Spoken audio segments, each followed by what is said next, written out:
What can we learn from the guy who wrote the book on mergers and acquisitions? Well, in this episode of the Exit Insights podcast, I'm talking to Bill Snow, who wrote M&A For Dummies. He shares his tips on explaining EBITDA, what business owners can do to make sure that their business can be sold, and a whole lot of tips from selling and buying hundreds of SME businesses. It's a great episode. I enjoyed talking to Bill. It's a good one for you. Welcome to the podcast that's dedicated to helping business owners to prepare for exit so you can maximize the valuation and then exit on your terms. This is the Exit Insights podcast presented by Succession Plus. I'm Daryl Bates-Brownsword, and today I'm joined by Bill Snow. Thanks for joining me, Bill. My pleasure. Thank you for having me. Good stuff. Now, the reason I invited Bill is because of a conversation I had with someone a little while ago when I was learning about M&A, and they said, look, there's probably worse things you can do than read a book called M&A For Dummies. So I thought, well, that's always good advice. And the For Dummies bit, that always sounds like a good thing for me. That sounds like it's targeted exactly at me. So I read the book, and it was a really well-written book. And at that education level for first timers, which is a lot of the people we work with in getting them ready for an M&A as their first time deal. So I thought, hey, instead of just reading the book, why don't we go to the source and get the author on the show, on the podcast, and tap into his experience. That's Bill. Bill, how long ago did you write the book? That edition came out, the purple one, if you buy it, make sure you get the purple cover. That's the second edition. That came out about a year ago, almost exactly a year ago in 23. The first edition came out in 2011. So I wrote in 10, and I wrote the second edition in late 22, came out in 23. Okay. And has much changed in the M&A world over that period of time? Yeah. Yes and no. It was a great disappointment when I got the opportunity to write the book. I was very excited, kind of feather in the cap type of thing. But the terminology and the nomenclature and the steps and the processes and so forth don't really change that much. So it really wasn't much of a demand to do a regular update on the book. So I was really disappointed. It took 12 years to have enough changes. It doesn't really change that much. There have been a few changes in the industry. We're seeing, not to get too deep in the woods here for everybody, but when you do a transaction, you have reps and warranties. The seller will make promises to the buyer, and those promises have usually been indemnified by leaving some money in escrow, usually 10% or so. We're seeing the use of insurance products a lot more instead of putting 10% or so in escrow. We're seeing those devious little accountants. Have you heard about them? They keep coming up with stuff. They we'll do your tax returns, and then we have reviews, and hey, how about an audit? They keep coming up with stuff, and so now they have this thing called a quality of earnings report. At least here in the States, it's been a very, very prominent thing. And I do recommend sellers do a sell side Q of E, quality of earnings report. So, we're seeing some things like that, but the basic steps and contracts and so forth, those are all pretty much the same. Yeah.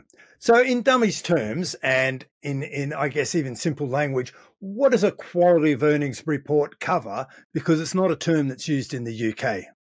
Sure. It's a great question. So we have typical accountants put together three types of reports, right? Compilations, reviews, and audits, right? The compilation is they're just basically printing up the information they get from the company. It's not tested or anything like that. It just looks nice presentation, which can be helpful. A review gets in there and starts testing more of the inventory, if they have inventory, and then a audit rather goes a lot deeper, tests the inventory, and we'll be checking a lot of other things, a bank reconciliation and things like that. So a lot more detail. So a review or an audit, and again, the focus there is on inventory. If the accountants can observe the inventory at Jan 1 and December 31st, they will know exactly what the cost of goods are for the business, and that flows right down to the bottom line. So that becomes an unqualified opinion. That's what you want.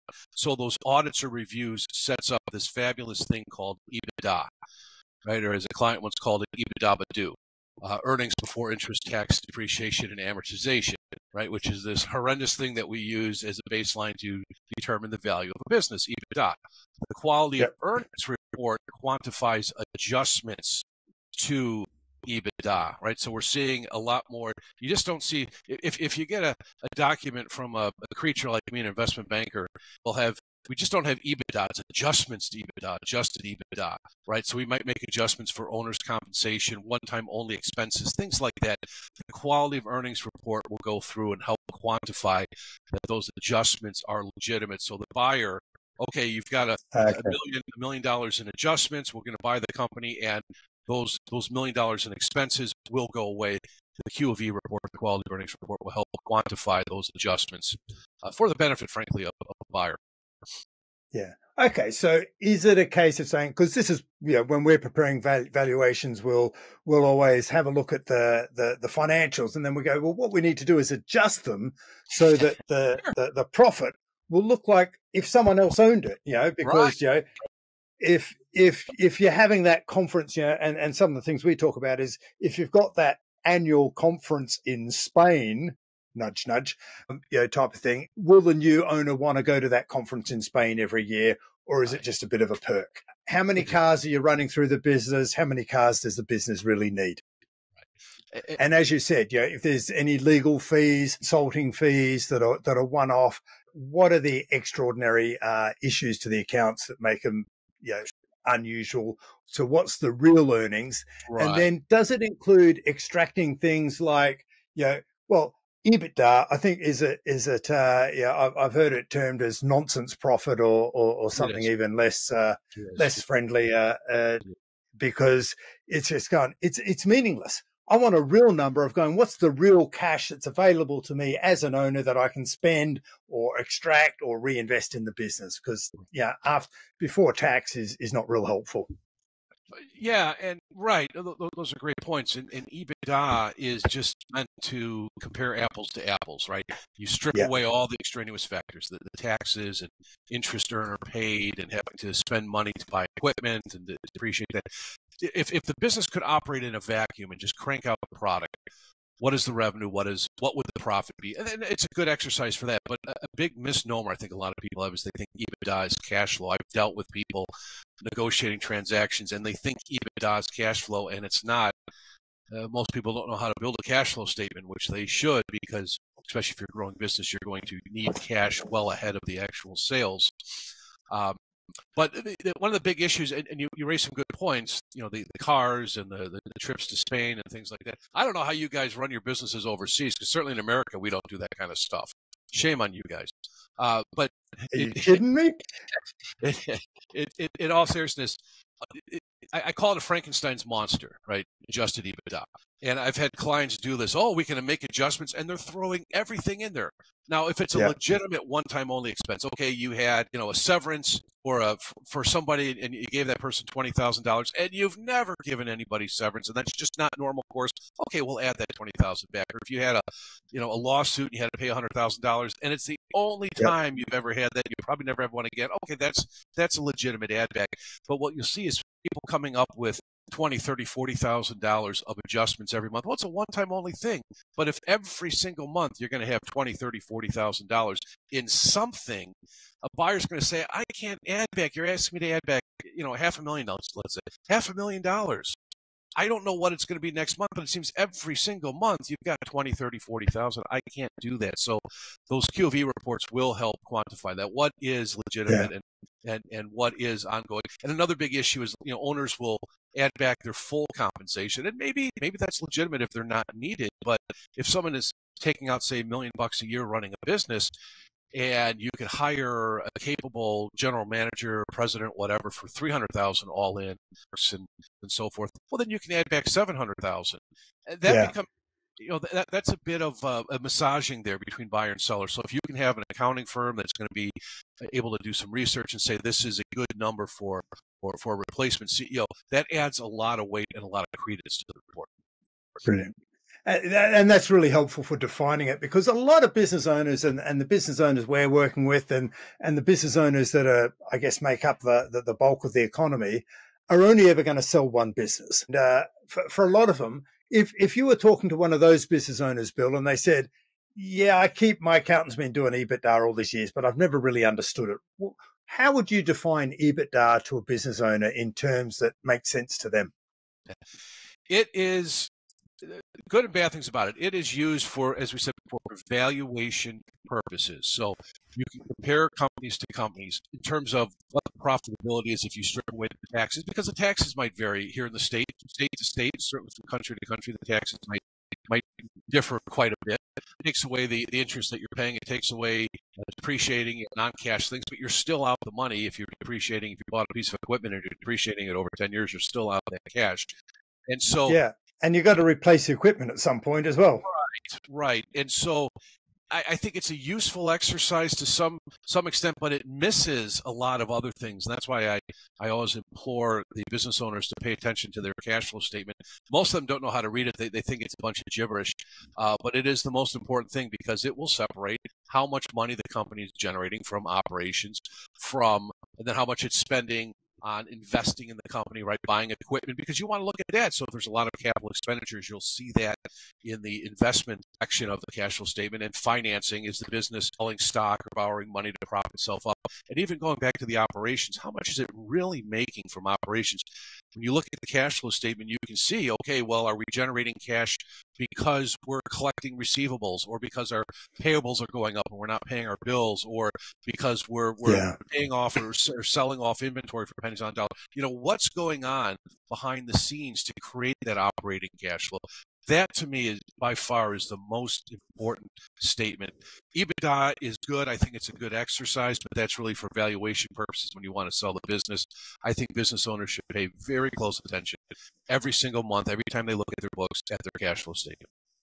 Brilliant. And look, every CFO, finance director I've spoken to, they've reinforced that message around the cash flow is the first financial report that they look at, because it shows what the real position of the business today, not the money in the bank, because it's not clear. And the other thing that we've taken out of this conversation so far is that EBITDA.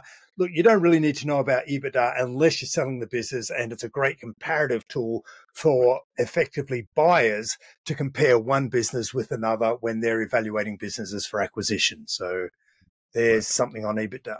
Okay, Bill, we're talking to these business owners, and we're in this podcast, and business owners are thinking that, hey, look, I need to exit my business at some point. I want to make sure that my business is attractive. What are some of the biggest misconceptions that you come across when they start, thinking about selling a business? What are some of the things that they, I guess, take for granted, make wrong assumptions about, that trip them up? Sure. How much time do we have? Well, this could be episode 1 of. It's EBITDA. I mean, they calculate the EBITDA, which is good. It's a starting point, but EBITDA does not show concentrations with customers or vendors, right? If you have just one or two vendors, a buyer's going to say, wait a minute, that's a risk. If that vendor goes out of business, what happens to your business? So they don't look at things like that.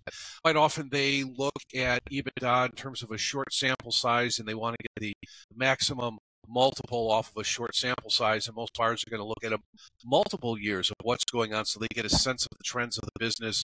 Are there usual ups and downs? And most businesses might have some cyclicality, right? Different parts of the year they're doing better, but you want to get an understanding of that. And so you don't want to pick that high water mark and expect to get the most extreme multiple. They look at that as well. I think a lot of sellers look at buyers as a black box, and they're just going to pay this. And the guy at the golf course next to me at his locker, he got 8 times, 10 times, 12 times. They get these numbers that don't mean anything. I want to get 12 times too. Well, you have a totally different business. 12 times what? It doesn't matter. Yeah. So you'll see a lot of mistakes and misunderstanding about that. Understanding the nature of the sales. I mean, does it take a long time for these sales to come in? They might come in, but do they take a long time? Is there risk? How much inventory do you have to carry?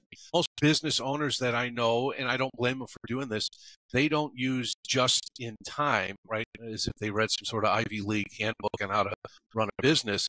They do just in case. They want to make sure they have enough widgets or enough components. And that makes a lot of sense. But most buyers are going to come in and say, every deal I've ever worked on, well, they've got way too much inventory. So, pay attention to the inventory. Working capital. They don't think about working capital because they're running a business. the way that we value business and the techniques that we use when we're selling a business are not necessarily what is used to run a business. And yet, I think great value can be had for business owners if they pay attention to those things. So typically, in a transaction, you're going to convey as one of the assets of the business something called working capital, which is typically accounts receivable plus inventory minus accounts payable. That's kind of shorthand. Maybe you got some prepaids, maybe you got some accruals in there, but it's basically AR plus inventory minus AP. And if you can look at that and understand, especially over month by month for 2, 3, 4 years, what's going on with that working capital calculation, that can tell you something. You have enough working capital, or maybe you've got too much capital tied up, say, in inventory. Maybe you can make some decisions. So I would implore business owners who are thinking about a sale to do that sort of exercise, or do what I would do, because it sounds like work. I would just have my controller or CFO actually do the calculations and show me who wants to do work. Well, right? You're a business owner. You got to go play golf, have a champagne cocktail tonight. Network. So what I'm hearing there, Bill, if I'm to summarize and extract the key points, is get yourself a finance team. You no longer want an accounting function or an accounting department in your business. You want a finance team. And the finance team are looking forward with the numbers rather than looking back. And the most important thing they're looking at is your cash flow and providing you with information about the trend of your revenue and the makeup of your revenue and the timing and what have you. So a bit of analysis about your revenue and a good tool for that, what I think you said, is have a look at your working capital. And you provided the formula there. You're looking at the working capital, and so that you can see what's happening over time. It's much better than just a snapshot of EBITDA today. That's not what's going to give you your business valuation. So that's how we look at the revenue. Yeah. And brilliant. And management team, who's running the business, that's quite often overlooked. So if you've got a business and you're doing well, some businesses are nice to own, but they're not necessarily nice to sell. And so you will see this a lot where you have an entrepreneur, makes a really good living, has a great company, and has a bunch of people, really good people, support people. But if the owner is the person who owns all those sales relationships and maybe oversees the design, skill sets like that, handles all the contracts, all the bank relationships, does basically everything, has some really good people to support, maybe some administrative people, some ARA people, things like that, good people. But if that business owner is the business and that business owner disappears, what does the buyer have? And so it's a bitter pill sometimes for the sellers to realize this. But if you are not needed to run the business will be worth a lot more. Yeah. So we've got to really eliminate owner dependence. And a lot of people are saying, how do I, because you hear a lot of talk about owner dependence. There's not a lot of people saying, how do you eliminate it? So, if that's something that's caught the ears of listeners, we've got a document on how to do that. And it's a nice little checklist. Yeah. Thanks for flagging that one for us, Bill. I don't normally jump in there with a little advert. Sure. Hey, so you advertise my book. And keep advertising my book while you're advertising your stuff. I mean, come on, man. What, you mean this one? Yeah, the purple cover. That's a fine book there. The purple cover. Also available on Audible, because that's where I had to listen to it. And look, it really is. I'm not going to keep blowing smoke. If you're interested in doing M&A, buy the book. It really is a good book, and it's easy to read because even I understood it. So we want to get a management team in the business. We want to understand our revenue. We want to make up the cash flow. We want to have a look at where the money's coming from and make sure that the trend is growing. We want to have a management team that are running the business and not have any of the owners in key roles. But we want them to be, I guess, flying the plane via remote control. They want that remote control. And I guess, to get that remote control, they need the right reports and the right information coming back to them so that they can make informed choices. Sure. Absolutely. What else would you put for business owners out there? Because I'm loving this nice, simple level conversation for business owners out there thinking about, right, I need to prepare my business. I've got the ear of Bill Snow, who's bought a stack of businesses and sold a stack of businesses on behalf of others. What are some of the other gotchas or the main traps that you're looking at, Bill? Well, let's jump ahead when they retain one of these creatures called investment bankers, and that's what I am. What is an investment banker, by the way? We do nothing with investments, and we're not a bank, so we call ourselves investment bankers because it's a fancy term. We sell companies. We'll buy companies too. One of the big mistakes that I see, and I deal with this all the time with clients, is providing sufficient, not just sufficient, but all the materials we need. And I get this all the time. Well, if you're so good, you don't need this report or you don't need that. That's what we get. That's a fool's errand. We get this all the time. And I liken it to you're hiring me to build a house. I have the labor, I have the blueprints, okay? Your job is to provide all the materials. And if you refuse to give me all the materials, I get most of them, but you're not giving me the windows and the doors and the bathroom fixtures. Okay, I can get the house mostly done, but it's not a finished house until I get those final components. And it's the same thing putting materials together when you're selling a business. The business owner or that team, probably the CFO or the controller or the business owner, will have to provide a lot of information to the investment bankers so they can do what? Put the materials together. And if we don't get everything, we can't put the materials together. So if you're going to go down that path, and I highly recommend hiring someone if you're thinking about selling your business, make sure that you provide what they need so they can do their job and get the best offer, the best transaction for you. Yeah. So to get an investment banker, an M&A advisor, a broker, whoever it is, and they're labeled in the country you're at, to effectively sell the business. If you're only ever going to sell one business, it's a bit like, I guess, operating on a family member. If you're a doctor, don't do it. You're emotionally attached to the outcome. You want to stay well clear of that. You want to keep your emotional attachment to the family member, and you don't want to get involved in the operations. It's the same as getting an M&A person or an investment banker to sell the business on your behalf. If you want to be involved in the negotiations, you're emotionally attached and you're going to mess things up. That's what you're saying, isn't it? It's easy because you're in the middle of the business. Yeah, you can get emotionally attached and you hire somebody else. We're an arm's length away. We can act as a buffer. I've had clients that get upset and they yell at me, and then I can go back to the other side and tamp down, deliver the same message, but maybe without as many expletives. And that's a big part of our job. And we play a little bit of the psychiatrist too, a little bit of hand holding. Good cop, bad cop. Yeah, and that's not to belittle business owners, because you're right. This is the biggest transaction they're probably going to have. It's been their baby. It's what they've been working on for whatever, 10, 20, 30, 40 years. It's been their life. And it's tough to let go. And now all these people are going to start poking around and they're just going to start criticizing every little decision. Why'd you do this instead of that? And what business owners have to realize is nobody has ever run a business and been perfect. Everybody makes mistakes. Every buyer, every reasonable buyer realizes that. It's never going to be perfect. Let's try and understand that, okay, hey, you hired someone for a sales job and it didn't work out. My goodness, everybody's done that. Don't beat yourself up. And a lot of business owners won't beat themselves up if they make mistakes, because everybody makes mistakes. Yeah. And you've touched on something there. Like, when someone's going to buy your business, they're going to spend a whole lot of money on the business. We're talking millions normally at the SME mid-market businesses. If they're going to spend millions of dollars, pounds on something, they want to be really clear on what they're getting. They want to assess all of the risks. They want to avoid any skeletons or gotchas coming out later. They'll put some legal terms in to protect themselves if they need to and as they need to. But when they're doing due diligence, they just want to understand what they're buying, don't they? It's not about being personal and picking on you and trying to make you feel bad about the mistakes you've made. It's just they're looking to understand what they're acquiring and where the risks are and if they're acceptable risks to them. And that's why, someone like an investment banker can, they're not going to take all the questions personally. They're just going to understand them for the information they're seeking and help the owners and act as that intermediary for the owners who are more likely to take it as a judgment and an attack or pointing the finger personally. Exactly. And someone who's done it a million times before knows the ins and outs and can make sure you get the best outcome you're looking for.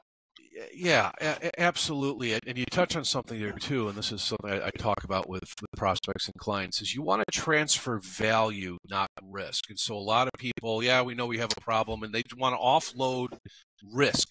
to somebody else and they want to get the full valuation. Well, you're never going to get that, because flip it Yeah. around. If you were buying something and someone was some smarty pants was trying to offload all kinds of risk onto you and asking for full credit and a big valuation, would you take that deal? Of course not. So don't offer a deal that you would not be willing to accept.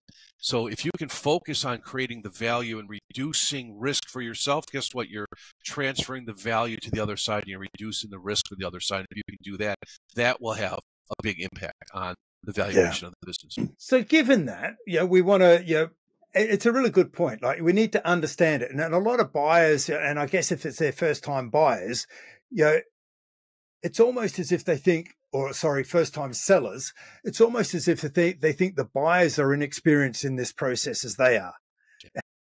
Yeah. And you've got to remind them, whoever's buying your business is likely to have a bit, is bought a few and sold a few in the time before. They're likely to be bigger than you.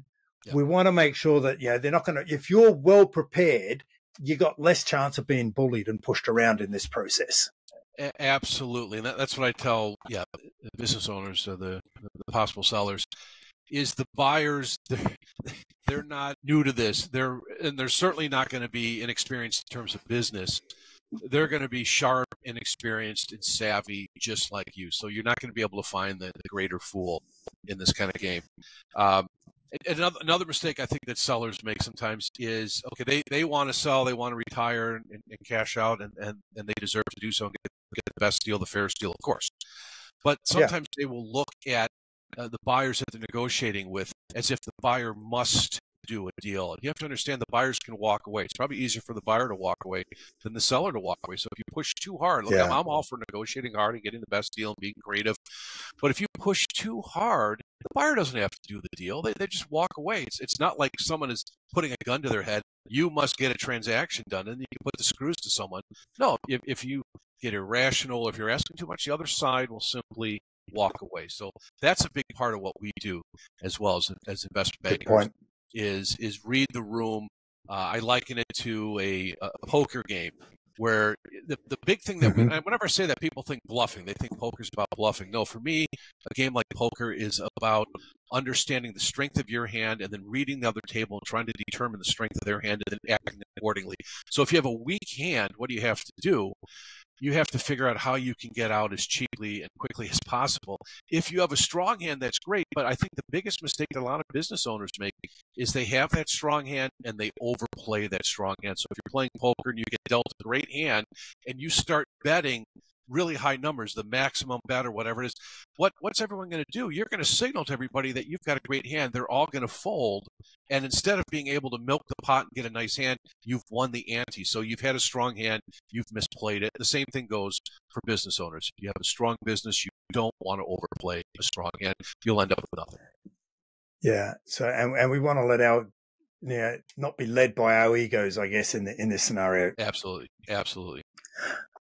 Okay. So if we touch on that and some of the things we need to do and get under control, what are some of the factors that can help or hurt, I guess, a valuation from what you've seen there, Bill? I think we've sort of alluded to a couple, but let's spell it out. Sure. Yeah. So some of the things that can hurt a business, well, a business owner who is desperate, the motivated seller, right? I got to get out of this thing. I'm tired. What's that going to do when you're willing to take a deal, any deal? That's going to tend to put the price down.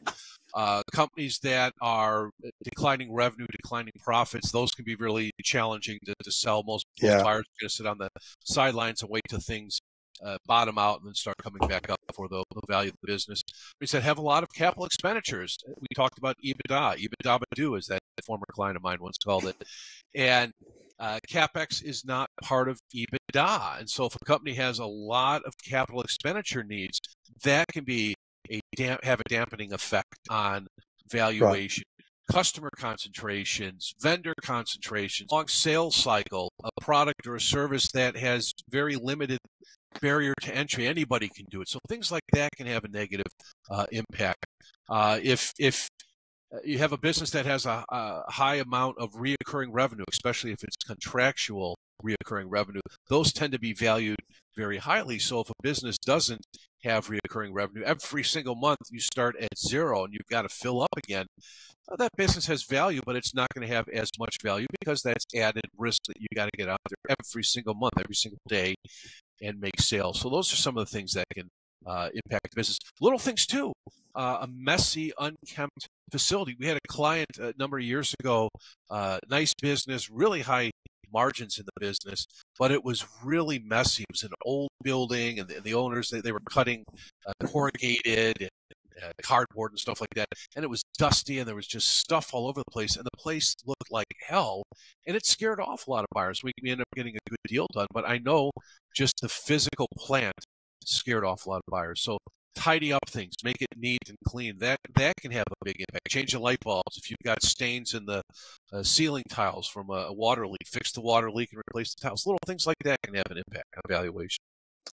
Yeah, if you've got messy bits and it looks untidy there, where else is it untidy? Exactly. Yeah, okay. It's that old analogy of Van Halen, the band, and they take the brown M&Ms out of the brown ones out of the M&Ms, right? And a bunch of rock stars. Well, apparently they did that. We'll take their word for it. That they would put that in their rider and they would check the M&Ms. And if they saw brown M&Ms, well, what else did the promoter miss? And if all the brown M's were out, well, okay, no.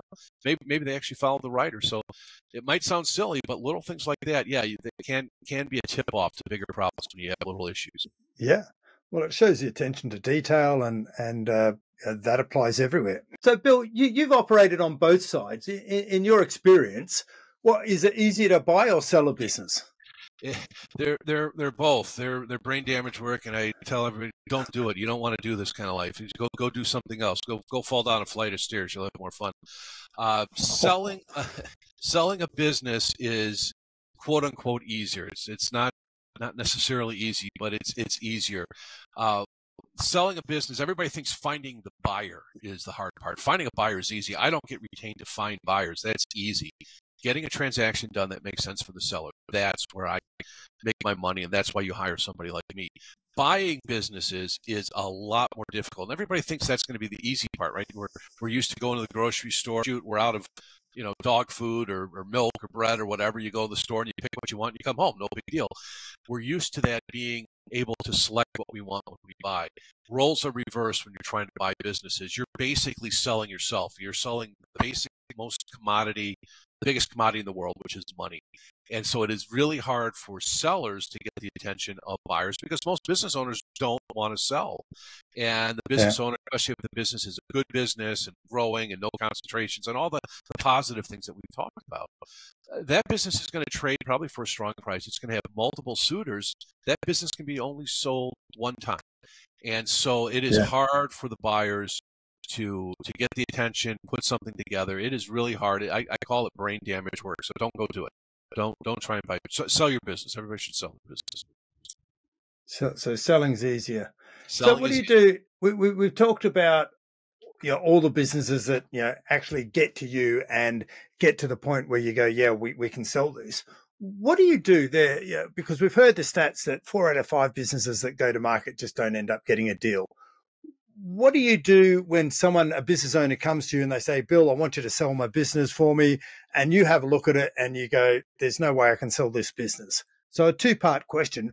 What do you see when you go that says this business is unsellable? And B, what advice do you give to the owners in that scenario? If I look at a business that's been brought to me and I say there's no way I can sell it, I'll tell the business owner there's no way we can sell this. But do you give them a reason why it's unsellable? You can touch on that? We'll say, look, this isn't going to be right for us. We don't know it. It's usually a matter of earnings. And so here in the States, we used to want to see at least $1 million in that fabulous thing, EBITDA. Those deals are getting difficult to place. So now, we'll make exceptions, of course, but ideally want to see at least $2 million in EBITDA. So if the business is not growing, if it's shrinking, if the earnings are negligible, those are really difficult. Well, we'll tell them, that's really difficult. If you've got a business in pretty much any industry and you've got good revenues and your earnings are over 2 million, you'll probably be able to trade that. You're going to get that. Where people have trouble selling, I think, are smaller deals. The smaller transactions can take longer than the big transactions. They are just, there's a lot more pounding of the table to try and get them across the finish line because there's not as much meat on the bone as a bigger company, with management, with earnings, balance sheet, and so forth. So if we can't sell the business, we'll tell them that it's not sellable. But those are usually businesses that are having some sort of financial issue, some sort of negative financial issue. Yeah. And are there any other factors, Bill, other than the financial factors that you look at and you go, yeah, I don't think this business is going to attract too much attention it's from mainly acquirers? It's mainly the financial, and if they've got the financial performance, there's probably going to be a buyer out there. Now you look at other things too. Can I work with these people? I've had good clients, bad clients, like everybody else. I can't say I've passed on anybody. Oh, they're a great company. It was 100 million in revenue, 30 million in EBITDA. The owner's a jerk. No, I'll figure out a way to work with that person. It's primarily a function of the size of the business vis-a-vis the profits of the business. Now we'll pass on a lot of stuff. People will reach out to us, even though I say I don't want to see anything that's early stage. I don't do anything with venture capital anymore. People will still come up with these great. We need $15 million in seed capital. Well, good luck. You're not going to find that. I don't know those people, and I can't do that. So I'll turn down a lot of those opportunities. But it's going to be primarily a matter of the financial performance of the company. Okay, so is it a case of, from your perspective, first we've got to see that the business is sellable, and the fact that looking at the numbers is the biggest indicator of whether it's sellable or not. And ideally, we want at least $1 million in EBITDA, to identify the size and scale of the business, and looking more towards $2 million now, $2 million US dollars, for a decent deal. And then anything after that, are we saying that what you can do as an owner is to make your business even more attractive? So part of it is the profit. And then we're talking about what's effectively known as the multiple, but we can start to maximize the valuation you'll get for your business, but you need to meet those profit thresholds, size or scale thresholds first. Right. Exactly. And also, you look at the margins too. So if it's a really big company that did $250 million in revenue, that sounds great. And it has $2 million in EBITDA, that's really thin. That might be something we'd have to pass up on at that size, particularly the balance sheet. It depends. Somebody might look at that. But if it's the business doing $1.6 million in revenue and the EBITDA is $250,000, it's a nice business, but there's nothing that I can do with it. I mean, we need to get paid. We need to get a fee, and basically our fee would be the total proceeds of the sale. That just is unethical. That wouldn't make sense. Right. All righty. So we've heard it from the authority. We've heard about what can make a business sellable. Bill, we've talked about the factors that can affect valuation. We've talked about EBITDA. We've talked about what EBITDA means. We've talked about getting the right sort of scale. Is there anything that we need to talk about that we haven't covered yet that can really influence the sellability of a business for that mid-market, small to medium business owner size? Well, there's always more things, but I think we've covered, the big things, the profitability of the business, capital expenditures, management team, concentrations, things like that. Again, if they've got recurring revenue, that's always extremely valuable and very helpful as well. Okay. The only thing that's outstanding for me is in terms of setting the expectation for the business owner. They're going through the process. They're in negotiation stage. They're working with an investment banker such as yourself. What expectation do they need to set aside of how much of their time, in terms of how much, I guess, weekly input they need to make, and duration it's going to take to get a deal done before they can walk away and before they're sitting on the beach drinking pina coladas? You mean they're not doing that already? They're not. See, if they're not on the beach already, we don't want to hire them. No, I'm kidding. Back to that management team point. Yeah, and I'm sorry, I've lost my train of thought. What was the question again? What is the expectation for in terms of weekly input to get the deal done and over the line, whether it's them or their CFO, for example, and how long? So the duration of how long is going to take is it to get a deal done? Yeah, it should take somewhere around 8, 9 months. People that tell you less, it can happen, but I haven't seen it just because you got to remember you're trying to find buyers. You're going to talk to a bunch of them. They have schedules, and the schedule we have might not line up with the ultimate buyers. I mean, maybe you have to wait a little bit. Okay, I mean, a couple of weeks or a month or something like that. When somebody like me gets retained, we will provide a list of information that we need from the company to put all the materials together. And that can be a bit of a time-consuming thing, and it might involve a couple phone calls where, yeah, they'll send us a lot of documents, but maybe some of the company history and how we started it, and some other things. Sometimes that is a lot easier just to talk that through, so we can we'll record it, make a lot of notes. We'll put the materials together. So when we first get retained, the business owner will need to give us some time. What does that mean? I mean, that means more than 10 minutes. That means that you're going to have to give us a few hours, probably 5 to 10 hours over the next week or two, to provide us with the information, combination of talking to us and getting the information. And then we're putting the materials together. We'll get the materials to the business owner for approval. Now there might be some editing back and forth. So there's kind of peaks and valleys. So a lot of work beginning, and then we kind of disappear for a little bit, and then we pop up again here, take a look at this, and then we go to market, and that might take a couple weeks, so it's a little quiet. We'll have some occasional conversations. I like to have a weekly phone call. I think that's a good thing too. Pick a time that it's good for everybody. We'll get on the horn. We'll see where we are, what we need, and how things are coming along. I think that communication is important.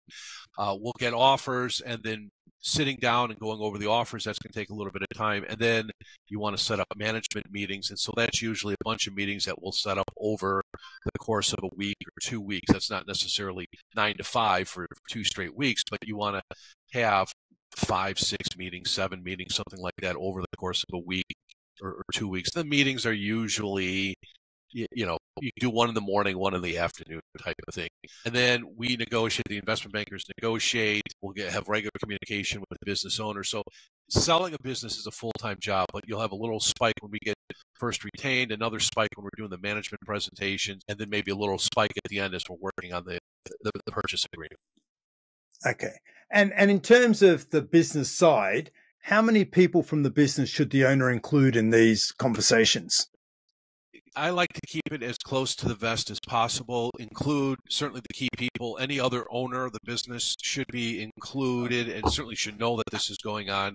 CFO or the controller, that person is usually in on meetings. Any other key people, especially if there are key people that are going to stay and help the new owner run the business, they should probably be involved in the business and get a chance when we do management meetings for that team to meet the prospective buyers. Maybe they don't have to sit in for the full presentation, but maybe a few minutes here and there so they can talk a little bit about what they do. That's important. So who gets invited, that's really, you kind of know it when you see it. As far as all the other employees, you probably don't need to, and I would not recommend telling everybody that a transaction is going on until the transaction is done. So if they need to know, include them. If they don't need to know, I would not include them.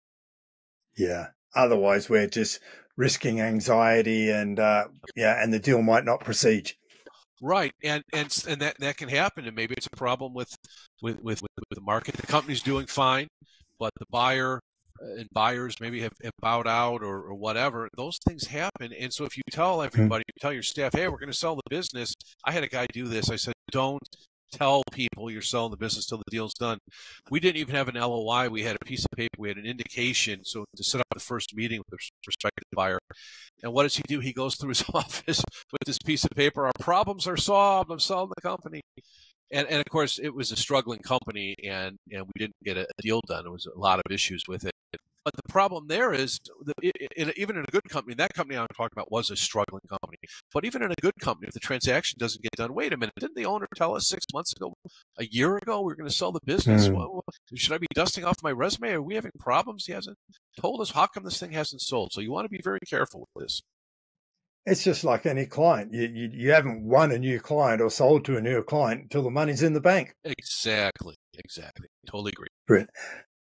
Bill, we've covered a lot of ground today, and I really appreciate you sharing your knowledge so freely. Have you got any thoughts? Are there any summary comments that you want business owners to walk away and go, hey, look, here's the number one thing that you really need to hear when you're thinking about, getting to the stage of exiting and selling your business? Absolutely. One thing we didn't talk about, maybe this is a good way to end, is the financial planning and tax planning. Talk to your tax people, okay, and make sure you understand what sort of structure is best for you from a tax point of view, so we can communicate that to buyers. Here's what we're looking for. We're not going to say we're looking for a certain amount of money, but we need to sell the assets. We need to sell the stock. The owner wants to sell 75% of the business, something like that, and retain a piece and work for a few more years and then sell the rest. Wants to sell the whole thing and retire, happy to stick around for a transition period. Whatever that is, the market responds to clarity. So let's have a very specific idea what you want to do so we can communicate that to the buyer. And again, taxes. Talk to your tax people. I call it the yeahs because I've done this enough where you talk to the accountant. Well, we're going to sell the business. What should we do? Yeah, you'll be fine. Do a stock deal. They kind of do this. Yeah. They wave their hand. And quite often the stock deal is better for the seller. But you know what? If you do the numbers and actually crunch whatever that tax bill might be, understand the basis of the stock, understand the basis of the assets being sold, maybe it's a wash, maybe it doesn't make much difference, maybe an asset transaction is better. So have your accountant, don't do the yes, have your accountant sit down, put pen to paper, and do some actual calculations as if you were actually selling the business. And that might be very enlightening for you if you do that. Yeah, I have. Yeah, you're confirming what we hear over here. The tax accountants are saying to us, if only my client told me before they were planning to sell their business, before the deal, I could have saved them a lot of tax. Yes. And they need to know before. So get your tax planning done. It's a great way to end it and summarize the overall thoughts. If you're going to exit your business, you've got to plan it from end to end before you start negotiating is how I'd pull it all together. Absolutely. Bill Snow, thanks for sharing your exit insights with us today. My pleasure. Thank you. I hope you enjoyed this episode of the Exit Insights podcast. If you haven't already, now's a good time to subscribe and get notified of all future episodes. Now, if you're planning to exit and sell your business one day, you want to be sure that it's exit ready. When you're ready to exit and with the numbers that work for you. Now, this is going to need some planning. Now, the business sellability scorecard is a good place to start. Just answer a few short questions about your goals and your aspirations for your business and your succession, and you'll get a report and a score for you, your business, and your numbers. As many of our guests have already said, don't wait until it's too late. Don't wait until you're ready to sell. Start your exit planning now to make sure that you're one of the 20% of business owners who successfully exit their business.